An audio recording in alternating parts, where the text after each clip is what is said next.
E-Town. Scott Bramley here with another episode of the Remote Learning Rundown. It is Wednesday, September 23rd, and I hope you are all doing well. Just a couple of things today. I have a couple of guests that are joining me to talk about supports for students. So first, we'll be joined by a few members of the Academic Supports Department to show you a video that was shared with our students during Freshman Advisory Study Hall. Students were introduced to some of the supports that are still available during remote learning. And then I'll be joined by Taya Kinsey, Associate Principal for Student Services, who will talk about the new flow chart this year for a concern for a student during e-learning. I hope you enjoy, and I'll be back with you after I talk to our colleagues. All right, everyone. Hello, my name is Scott Bramley, and I serve as one of the Associate Principals here at Evanston Township High School. I have the honor and privilege to serve as one of the associate principals, and if we were in the building, you'd see me walking around the halls, but hopefully sometime in the near future, I'll be able to see you in the hallways or in your freshman advisory study hall.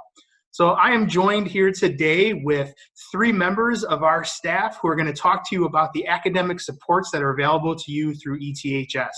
This is an exciting conversation to see how you can get the support you need to be most successful all the time, but specifically during our remote learning right now. So first up, we have Dr. Kiwana Brown, who is going to talk to us about the Academic Study Center.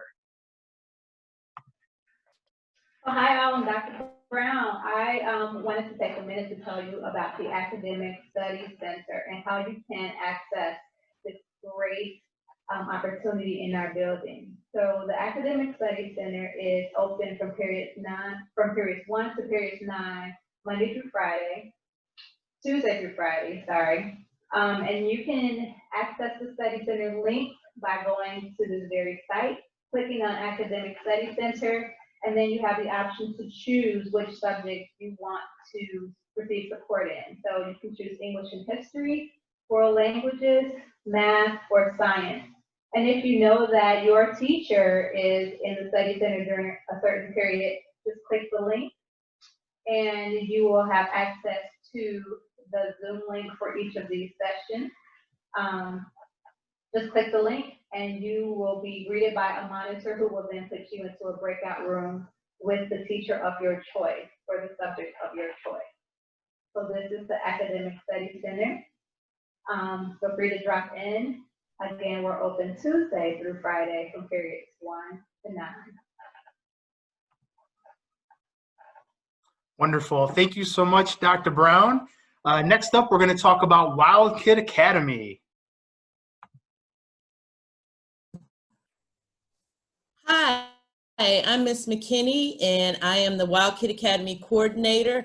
And Wild Kid Academy is known as the place that students can get the boost they need to succeed. Wild Kid Academy is a free Saturday program. It's scheduled on specific Saturdays. You'll have to navigate to the Wild Kid Academy website under academic supports to get those dates. And the time, it is 9 a.m. start time. There's a little break at 10:25, and then the second session starts at 10:35 until noon. There are specific programs at Wild Kid Academy, subjects I should say, and those are SAT, College and Career, English Reading Writing, Executive Functioning, History, Social Science, Math, Science, and PE, Spanish, and there's also special programs teachers may put on that are random, but you'll have to watch the website, stay up to date to find out if your teacher is hosting a special program. I'd like for you all to jump in at any time. It's a virtual program and it is free to every student. So check those dates out and come to Wild Kid Academy virtually. Everyone is welcome. Every current ETHS student from grades 9 through 12. Thank you. Wonderful. Thank you so much.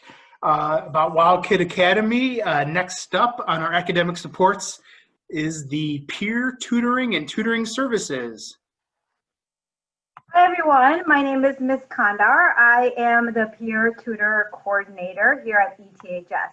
So if you are interested in getting tutoring from a peer, it would be another student that's an ETHS student, and you would be matched based on the class that you want tutoring on and the period that you are both available.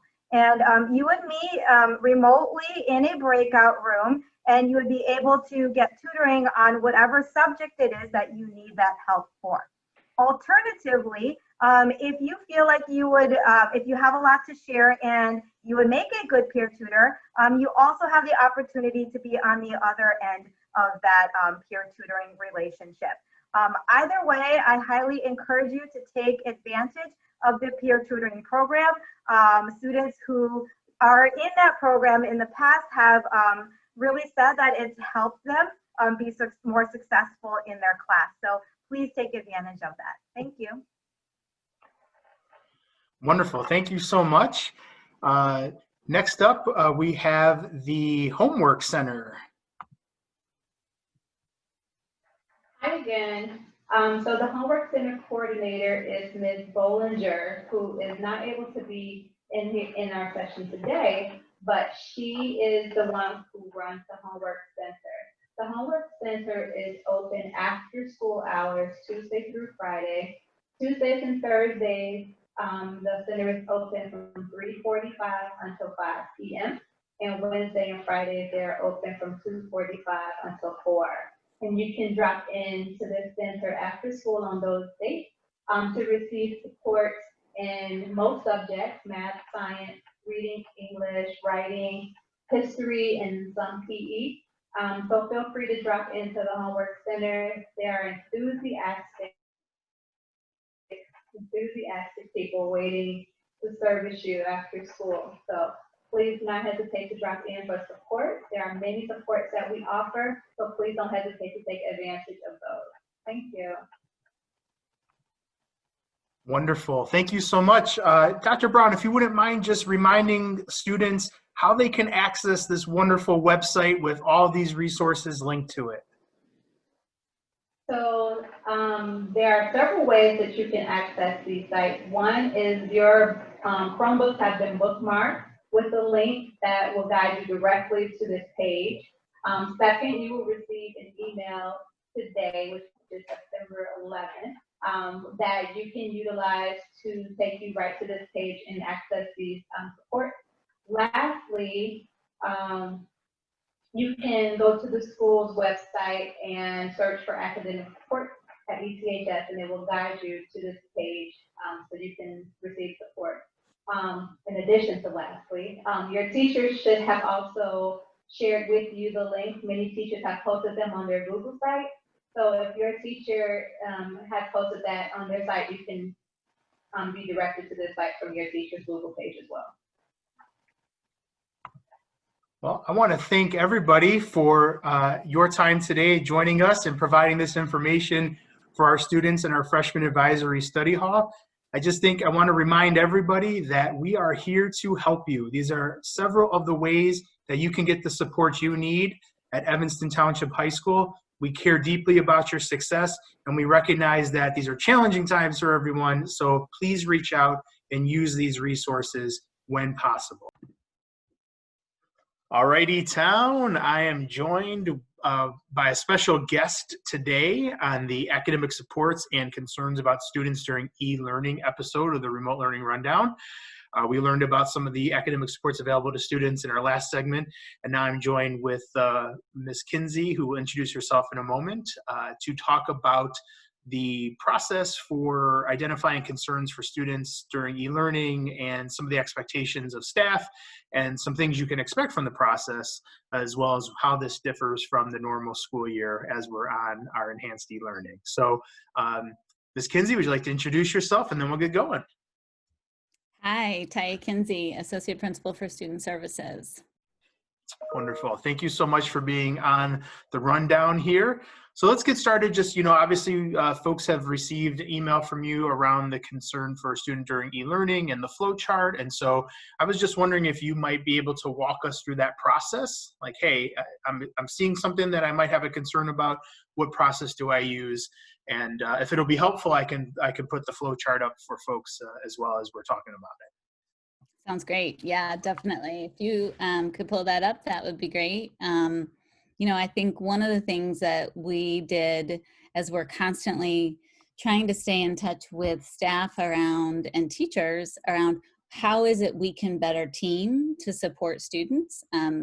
We created this flow chart, actually, the concern for a student during e-learning, really so that it was based on teacher feedback, and it was with teacher feedback about how do we move forward with this process. If a student's in crisis, obviously you're going to take the steps for following information for staff for students in crisis and really following those pieces. You can click on that. There's all the different ways to access that now digitally as an app, all these different components. In the middle, you see the non-attendance. So if it's a concern about non-attendance, we really want to support teachers in, yes, there are first steps in terms of making phone calls home and doing those reach outs, and then consulting with your teams, with your department chairs, with your instructional coaches, using the different tools that are in existence, and then obviously completing an unexcused absence form. And then the teams will be circling back with you all. And so you can see through this flow chart in the middle, unsuccessful, we're going to be taking these additional steps. Success means we have shifted the student's behavior. Yay! Yay. On the right hand, Scott, if you want to go back up. So on the far end, we see really more concerns specific to non-engagement, academically, concerns social emotional, thinking about discipline. So again, we've created a variety of the teaching tools around social emotional learning and these other components. And then we have, if you scroll down just a little bit, Scott, you can see here, general student concerns, directing toward the counselor, non-emergency social emotional, social work referrals, and then teaming with the deans around the discipline behavior referrals. We definitely want to continue to really focus on how do we practice consult. So we already feel like we're siloed in a really big school, but when we are remote, we want to try to remove those silos even more, because we don't want that sense of isolation for both our teaching teams and for our students. So that was that piece. And then Scott, to answer a little bit more, we also have the e-learning and e-town classroom experience resources tab. So that, thank you, there it is. With a variety of opportunities for both guidance and for different interventions in the classroom setting. So those are some from 504s to use of the virtual calming room, thinking about the SEL toolkit that was created by teachers for teachers this summer about embedding SEL. So there's a variety of things that way. I'm going to pop that up really quickly, Ms. Kinsey, just to show folks that toolkit.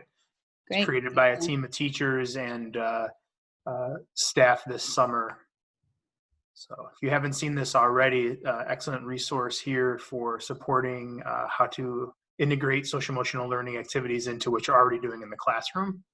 And so just give a little credit there to Mr. Becker, Ms. Clark, our very own Taya Kinsey right here, Ms. Medrano Lopez, and Doc Von Drasik. So just a lot of work went into this to provide this for our staff, and I just want to highlight it, make sure that they're aware that it's available to them. Thank you. It's a great resource because it doesn't replace content. It encourages content in the particular instructional area and thinking about how are we still engaging in social emotional kind of all the time. So thank you for that. Yeah. Wonderful. The other piece, as we think about the flow chart that you had shown initially, as we were seeking out feedback from teachers about how can we wrap around students differently, how can we make sure that the teaching team feels supported as well, as we're thinking about different interventions for students, and everyone's scrambling and feels a sense of urgency. One of the things that we've really emphasized this year is basically the circle back of communication. Whether that's a social work referral that has occurred, a strong emphasis on circling back to the referring person. If it's the zero contact form, circling back. Right? If it is, no one has reached out specifically from the teaching team, but the grade level or IEP team has an awareness of a concern, and we want to make sure to loop in the teaching team so they're aware that we're working on addressing some concerns that may be impacting the student in the classroom setting. Just really increasing that closing of the loops. So that's definitely an effort that is new. We've always tried to do that, but I think that sense of urgency also for us is more than ever now. Thank you so much, Taya, for highlighting those pieces. I think it's just helpful for our staff to see that, but also just kind of hear as one of the architects of the process, just kind of what the vision was for engaging a little bit differently as we're in our enhanced e-learning, recognize our challenges might be some of the same, but also different from a regular school year. And so to that fact, I think, some people may have heard on either eTown Live or at a board meeting or some other events and pieces of communication, this concept. I know Dr. Witherspoon's spoken about it, but like this idea that we have staff members' responsibilities that may have been repurposed or kind of shifted while we're doing remote or while we're doing enhanced e-learning. And so I'm wondering, would you be able to explain maybe some of the ways that staff members' roles have shifted to be able to support the process that you just described? Maybe what they're doing and maybe what they're not doing, so everybody kind of has some clarity around that. Yeah, definitely. What we found is that, we had some staff who maybe had an increased capacity to support interventions. And so we've asked folks to join us in thinking about interventions a little differently. And so we have a variety of staff who are really focusing on right now outreach calls, and they are the outreach callers. This spring, what we discovered was that zero contact form was really born out of the, oh my gosh, how quickly a student can slip into they haven't attended any classes for a long period of time. What we know is that we wanted to interrupt that really rapidly, but we needed additional assistance, and we have some staff who had, many of whom are just, partially available to make some phone calls. But what they're doing specifically is focusing on a circle back right away after an unexcused absence so that they can help interrupt the getting to the point of a zero contact with 10 absences in a row. Obviously, lots of teams are already working on this and teachers are reaching out as well, but this is a very purposeful. We actually have two sets of folks who are reaching out. We have students who are on a designated caseload who we know were at risk because they were in that zero contact list at some point in time from the spring, and we want to make sure that that cycle doesn't perpetuate itself. And then we have some callers also supporting generally unexcused absences for students who may not have been on the radar previously. So again, this is about kind of early interventions. Let's make sure we communicate with families and students quickly. So the outreach callers are making phone calls home. They're showing and saying that we care, which is why we're reaching out. Hey, we're checking in. We did the unexcused absence. And then they're documenting what may have gotten in the way or any specifics. It may have just been someone inadvertently forgot to call in their parental absence, or it may be that there are some other pieces that we can put into place, whether that's around identifying, helping with a hotspot or anything else.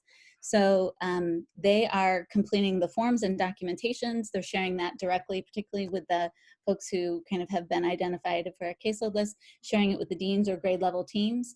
And then those teams put together that information with the additional information they have about the student, about the family, about what else needs to come into place. And then as needed or relevant, they're obviously circling back to the teaching teams as well. One of the things about our circle back that we have found is we actually weren't able to start this initiative until just a couple weeks ago. So we are really now heavily emphasizing the process of the circle back so that teaching teams are fully aware. The other piece is when what our staff who are the outreach callers are not doing is that they're not acting as case managers. And so they are going to be sharing information directly with deans or with the grade level team so that those folks can do what is their typical jobs as that point of contact with teaching teams and with others. So while they are actively working and collaborating with grade level teams. We're streamlining that to pool it with the additional information that the grade level team may have as well, so that we're really streamlining and then circling back with teaching teams.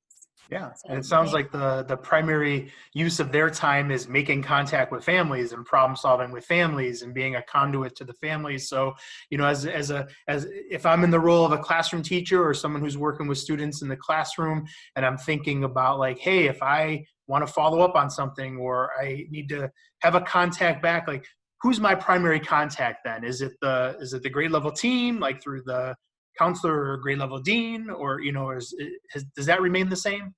yeah, so if someone filled out a zero contact form, the person who they can expect to hear back from is going to be our truancy officer, and that's Brent Nance. So that's who teachers and staff members can expect to hear back from on, right, that the concern that was made. If a social work referral form was completed, the social worker will follow up directly with the teachers, and they can expect that. If there are general concerns that are arising, the team as a whole may reach out. It may be a dean, may be a social worker, it may be a counselor. But if a staff member has a question and is wondering, hey, who can I team with? The counselor is a great general point of contact to begin with. Yeah. And if they have a question about attendance, because the deans are supporting this so specifically, the deans are a great next step in terms of teaming with. Wonderful. Thank you so much for providing that, Taya. It sounds like as I'm listening to you describe the process, it's making it come to life off the page or off the email, which I really appreciate. I think our listeners will. And I want to just, kind of summarize really quickly to say that it sounds like this process was put in place to supplement what we already do, not to supplant it. So this is an augmentation of the process that helps us provide additional supports during e-learning. But our primary contact, our primary work of our student support teams and grade level teams is still very vibrant and still active. And, the outreach callers are providing this additional layer of connection to our families that we didn't have the capacity prior to this to do. So really trying to capitalize on that opportunity to support our students differently. Excellent. You did a great summary. I hope this is recorded. It might just be. So thank you so much, Taya, for joining me today. Really appreciate you taking the time out of your very busy schedule to help us make a little better sense of this. And I'm sure a lot of people will appreciate it. You bet. My pleasure. And I did just want to say, thank you for taking the time, but also, thanks to our staff who are just bending over backwards, our teachers, our grade level team members, our outreach callers, everybody's pitching in new and different ways. And we're all being asked to do things in new and different ways. I know I was one of the people who made, personal direct phone calls before school started. You did as well as, thinking about how do we do early intervention and prevention to really set kids up for success. So thank you, everybody. Yeah, thank you. All right. Thank you, everybody. All right, E-Town, thank you so much for your time. Appreciate you checking out the Remote Learning Rundown. Hope you got some good information this week. I'm looking forward to connecting with you again through this platform in the future. Take care now.